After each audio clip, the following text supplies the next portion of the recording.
So hello traders, कैसे हैं आप सभी लोग। तो फाइनली निफ्टी की एक्सपायरी हुई और एज प्रेडिक्टेड मैंने कहा था कुछ चैनल्स में कि ये जो लाइन है, ठीक है, ये लाइन मैंने दिखाया नहीं था, लेकिन मुझे मालूम था कि यहाँ से उसको वापस घूमना है।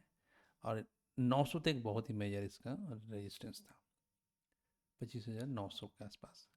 अब देखो, मैं मास्टर चार्ट के ऊपर मैं बता रहा हूँ, यहाँ पे इतनी सारी लाइनें देखकर आप कंफ्यूज मत हो, क्योंकि मुझे आपको ये सिद्ध करना है कि ये जो लाइन्स हैं, ये एक मास्टर चार्ट की लाइन है, तो ये कैसे बिहेव करती है। ठीक है, आप यहाँ से देखो इसमें क्या करना है क्या नहीं करना है वो आपको समझना है, लेकिन ये same to same as it is रहेगा, मैं इसको अपडेट नहीं करूँगा।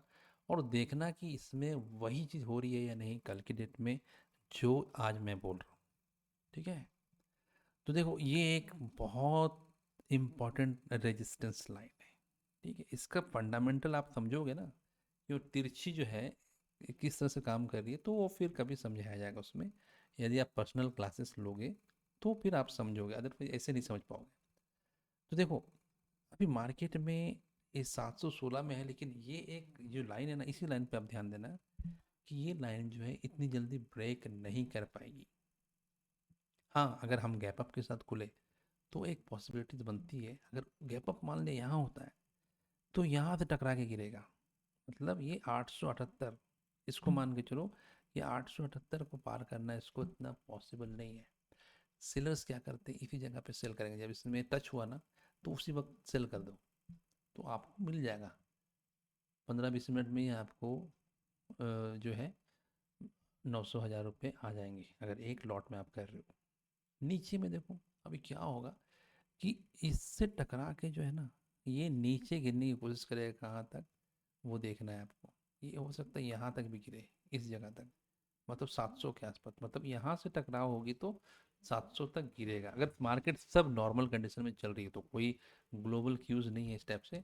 तो आपको यहाँ से टकरा कि यहाँ तक फिसलेगा। ठीक है, यहाँ से टकरा के यहाँ तक फिसलेगा, या फिर धीरे धीरे करके ये पहुँचेगा, लेकिन फिर यहाँ से पहुँचेगा, लेकिन इसमें टाइम लगता है। ऐसा नहीं कि इसको तुरंत पार कर गया फिर ऊपर चला गया, ऐसा नहीं होता है। वो उसमें टाइम लगता है, इसी के बीच का जो टाइम है वो सेलर्स के लिए बहुत इंपॉर्टेंट होता है। यहीं पे यदि आपने पकड़ लिया मोमेंट को तो आप पैसे बना लोगे, अच्छे से बना लोगे। ठीक है, इसमें बहुत बड़ा रॉकेट साइंस नहीं है, इसके पीछे कुछ खास चीज़ें काम करती हैं। तो मैं आपको अपनी स्ट्रैटेजीज जो है शेयर कर रहा हूँ यहाँ पे। जो मैं अपना मास्टर चार्ट है मैं उसमें दिखाऊंगा, ताकि आपको लगे कि हाँ ऐसा हो रहा है या नहीं। इस लाइन को आप अच्छे से देखना, कल भी अगर ऐसा होता है तो आप इसको चार्ट को फिर से ओपन करना कि इस लाइन पे आके वो गिरा या नहीं। हम्म अगर मान लिया नीचे खुलते हैं, सपोज किसी वजह से नीचे खुलेंगे, तो क्या होगा। नीचे खुलेंगे तो फिर इस जगह के आसपास से टकरा के नीचे गिरेगा, ये 670 आसपास में इस जगह से। ठीक है, तो मतलब इन लाइंस को पहचानना एक वही सबसे मेजर आपका टास्क होता है, चार्ट रीडिंग।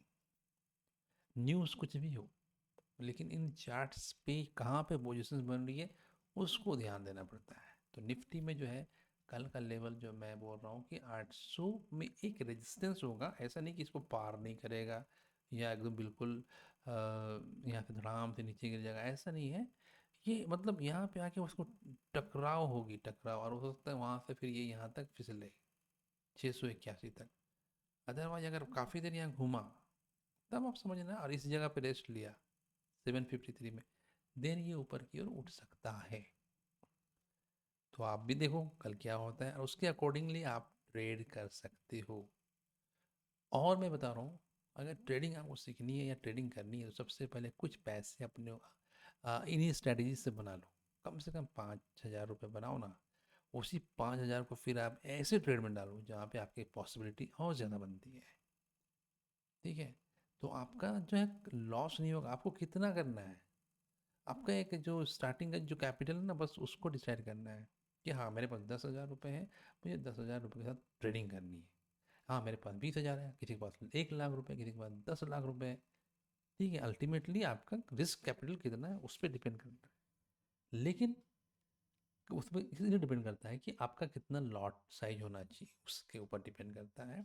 आपको उस वक्त बाइंग करनी चाहिए, आपको सेलिंग करनी चाहिए, किसी स्ट्राइक प्रेस पे प्राइस पे कब सेल करना या बाय करना, वो सब डिपेंड करता है, ताकि आप बिल्कुल प्रॉपर प्लान में चलो। और जब प्लानिंग में आप चलोगे तो आपके लॉसेस जो है ना वो नहीं होंगे, बल्कि आप प्रॉफिट में आ जाओगे धीरे धीरे। ठीक है, तो मिलते हैं फिर, देखते हैं कल क्या होगा। तो इस लाइन पे आप ध्यान देना, अगर ऊपर जाएगा तो यहाँ से टकरा के गिरेगा, या फिर थोड़ा संभलेगा, या फिर इसी बीच में ये घूमता रहेगा, इसी बीच में ये जो है ना, इस लाइन और इस लाइन के बीच में। ठीक है, इस लाइन और इस लाइन मतलब 670, और इधर कितना हो गया 800 के बीच आसपास, मतलब इतने छोटे से एरिया में घूम सकता है हमारी निफ्टी, जो है घूम सकती है इस एरिया में। और इतना जो मूवमेंट है, टाइम का जो फर्क पड़ता है, उसी टाइम पे ही सेलर्स फायदा उठाते हैं या फिर बायर्स। वो देखना पड़ता है कि मार्केट में कौन सा सिचुएशन बन रहा है। देखते हैं फिर कल, मिलते हैं फिर तब। जय हिंद, बाय, गुड नाइट सभी को।